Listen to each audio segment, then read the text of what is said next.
The shocking truth behind GM's banned 454 LS6 engine.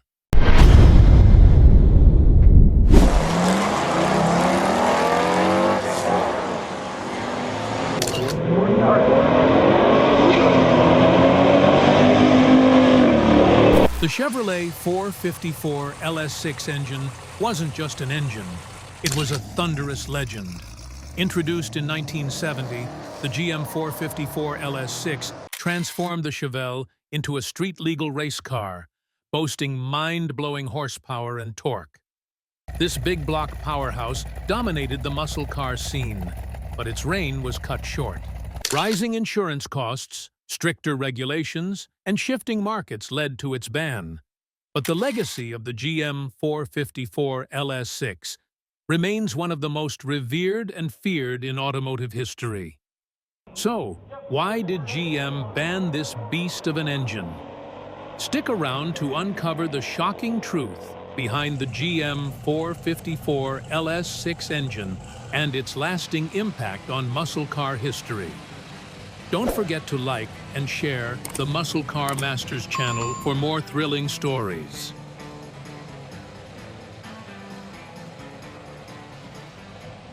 The rise of Chevrolet's 454 LS6 engine.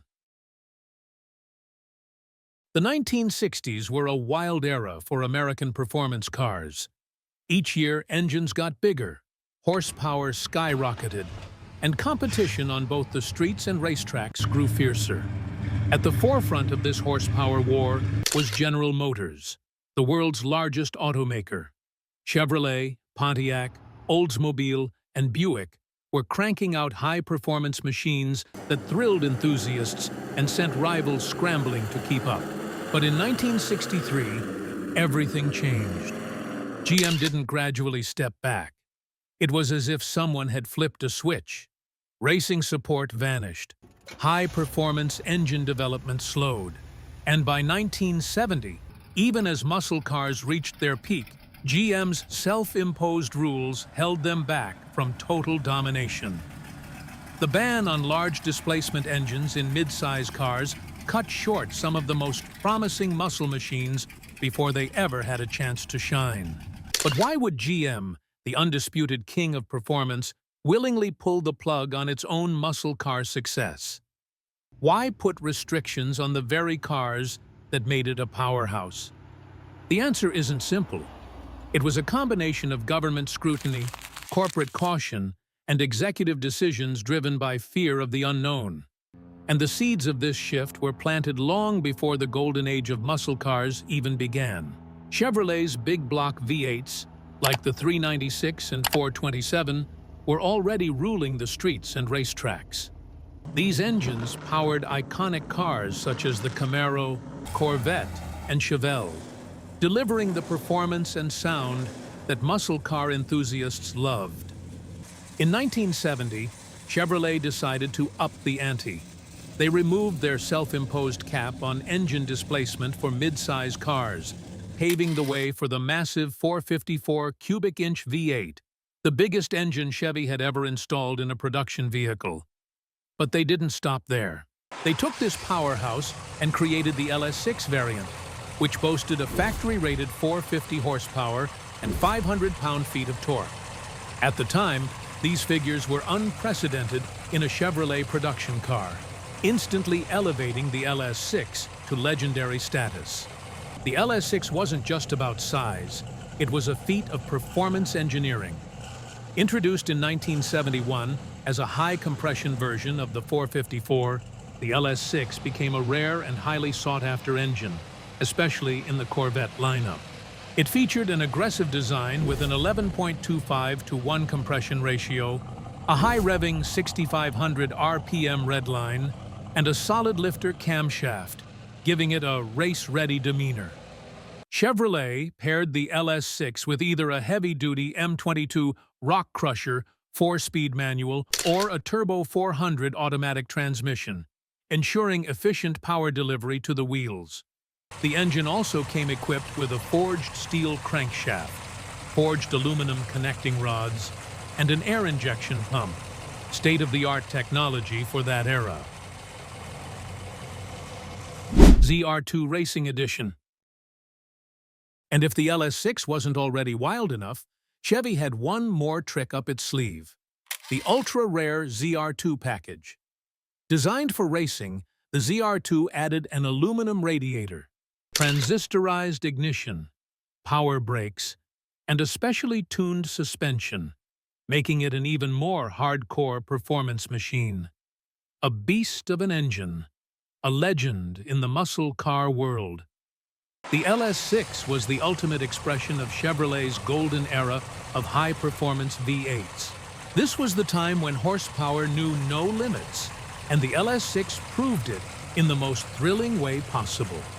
If the LS6-powered Corvette was already an exclusive beast, the ZR2 package took things to another level. Only 12 ZR2-equipped LS6 Corvettes were ever built, making them among the rarest and most valuable Corvettes in existence today. These cars were built for serious performance, combining brutal horsepower with race-ready upgrades that made them legends. Despite its dominance, the LS6 had a short-lived reign. Stricter emissions regulations and GM's decision to require all vehicles to run on 91-octane fuel or lower forced the LS6 into early retirement after just one model year. It was one of the last great high-compression muscle car engines before government restrictions and the oil crisis put a stranglehold on raw horsepower. A tire-smoking powerhouse. The 1970 Chevelle SS 454 LS6 wasn't just a muscle car, it was a street-legal dragster. With 450 horsepower and 500 pound-feet of torque, Chevy had created an absolute monster in a mid-size coupe. But with great power came an even bigger problem: traction. Tire and chassis technology just weren't advanced enough to handle that much torque. At almost any speed and in nearly any condition, an LS6 Chevelle could turn its rear tires into billowing clouds of smoke. Even with moderate throttle, the stock Firestone wide-oval F7014 tires struggled to put power to the pavement. Getting the best launch required precise throttle modulation and clutch control. Too much gas, and you'd be spinning in place. Too little, and you'd leave power on the table. Road tests at the time made one thing clear: traction was always the limiting factor. Even with wide, sticky tires, the LS6 struggled to keep its power under control. At Irwindale Raceway, testers managed a 13.44-second quarter-mile, and with better tires, some drivers dipped into the high 12s. The challenge wasn't just the horsepower, it was the overwhelming 500 pound-feet of torque. The LS6 could roast the tires through first gear and often break traction in second, making it a handful even for experienced drivers. Rolling into the throttle instead of hammering it helped tame the wheel spin, but at full power, the LS6 was a beast that demanded respect. Despite its formidable power, the LS6 454 engine had some mechanical challenges. The Muncie M22 Rock Crusher 4-speed manual transmission, known for its durability, faced issues when paired with the LS6. Chevrolet's design mounted the factory shifter to the cross-member instead of directly to the transmission. Under full throttle acceleration, the immense torque from the LS6 would twist the drivetrain, causing the shifter rods to bind and making it difficult to shift from first to second gear. Many owners addressed this by installing a Hurst shifter, which resolved the binding issue and provided smoother gear transitions. Additionally, the Chevelle's 12-bolt rear axle, equipped with a 4:10 ratio limited slip differential, was robust but not infallible. The 8.9-inch ring gear could crack under the engine's substantial torque during hard launches. To mitigate this, Chevrolet offered a stronger 9.8-inch ring gear carrier for enthusiasts aiming to maximize the LS6's performance. Despite these upgrades, aggressive driving could still lead to failures in U-joints or twisted drive shafts. These mechanical nuances highlight the balance between raw power and the necessity for reinforced components to harness the LS6's full potential effectively. suspension and traction, keeping the power to the pavement. All that torque needed to get to the ground somehow, but the stock suspension wasn't exactly race-ready. The factory Delco shocks were fine for the street, but struggled to keep wheel hop and squat under control. Many owners swapped in Hurst-Gabriel dual-duty shocks for better damping, and traction bars became a must-have to prevent axle wrap. These upgrades helped ensure the LS6's power translated into forward motion instead of being wasted in uncontrolled suspension movement. Stopping a 4,000-pound muscle car with 450 horse was no small task.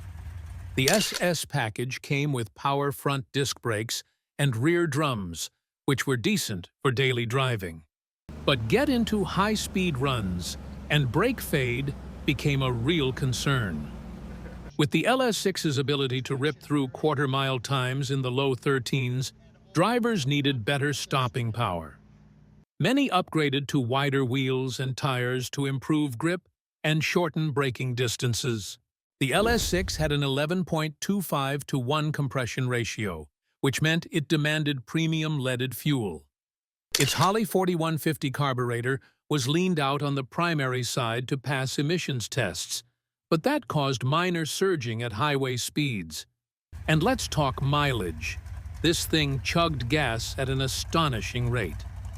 Under full throttle, fuel economy dropped to as low as 7.3 miles per gallon, averaging around 8.4 miles per gallon.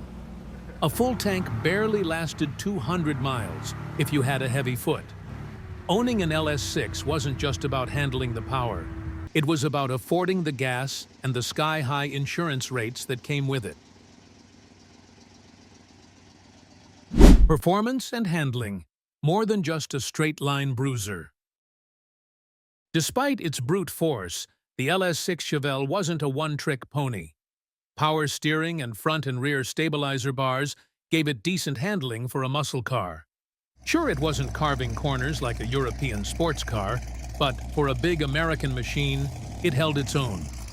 The Malibu SS trim even brought a level of refinement that rivaled the Pontiac GTO and Oldsmobile 442. The LS6 wasn't just fast. It was dangerously close to being the fastest production muscle car of its era.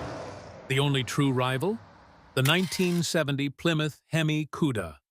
Both had reputations for brutal speed, but the LS6 was right there, battling for dominance. Even Chevrolet's own Corvette couldn't keep up. The most powerful Vet in 1970, the LS5 454 had just 390 horse, a full 60 horses shy of the Chevelle. For a mid-size muscle car to outgun the Corvette? That was unheard of. The GM racing ban, how it almost killed the muscle car. The LS6 might have been a beast, but GM's own policies nearly stopped it from happening at all. Back in 1963, GM banned factory-supported racing, fearing government scrutiny and antitrust crackdowns. The rule stated that no GM mid-size car could have an engine larger than 400 cubic inches. While Ford and Chrysler were cranking out 427s, 428s, and 440s, GM muscle cars were forced to make do with smaller mills. Pontiac wanted to drop the 421 into the GTO. Oldsmobile had a killer 425 waiting. Chevrolet had the tech to build street monsters, but the corporate ban shut them down. Meanwhile, Ford and Chrysler went full throttle, dominating racing while GM played defense. By 1970, GM finally lifted the ban, unleashing monsters like the Chevelle SS 454, Buick GSX, and Pontiac 455 Aho. But the damage was already done. Ford and Mopar had spent years winning over the muscle car market, while GM held itself back. Even when the LS6 arrived, by 1972, Chevrolet phased out the LS6, replacing it with the lower compression LS5. The change wasn't just about performance, it reflected a shift in the entire automotive industry. The muscle car era was winding down, And new emissions regulations, along with rising insurance costs, forced automakers to detune their high-performance engines. With its aggressive high-compression design, the LS6 simply couldn't fit into this new reality. At the same time, the early 1970s fuel crisis made gas-thirsty engines like the LS6 less practical for the average buyer. Ensuring a performance car became more expensive, and what had once been a golden era of American horsepower was now fading. Chevrolet, like other manufacturers, had to adapt, focusing on more efficient, lower-emission engines. This marked the end of the LS6 as a factory option, but its legacy didn't disappear. Though no longer in showrooms, the LS6 remained a powerhouse in the world of high-performance history. What if GM never imposed the ban? Imagine if Chevy had unleashed the 427 Chevelle years earlier. Picture Pontiac's GTO with a high-output 455 from the start. Would the muscle car war have looked different? Could GM have built something even more insane than the Hemi Cuda? Despite all of this, the LS6 remains a legend. Brutally fast, absurdly powerful, and now a collector's dream, it's a symbol of what muscle cars were meant to be. Today, original LS6 Chevelles can fetch over $150,000 at auctions. The 454 lived on, but nothing matched the sheer insanity of the LS6. So, what do you think? If GM had never held back, could the LS6 have become the undisputed king of muscle cars? The GM 454 LS6 engine was already a powerhouse in its time, but with even more development, could it have reached even greater heights? The potential of the GM Prohibit engine was enormous, and the LS6 is still remembered as one of the most iconic engines of the era. It made a lasting impression with its raw power and unbeatable performance, setting a high bar for muscle cars.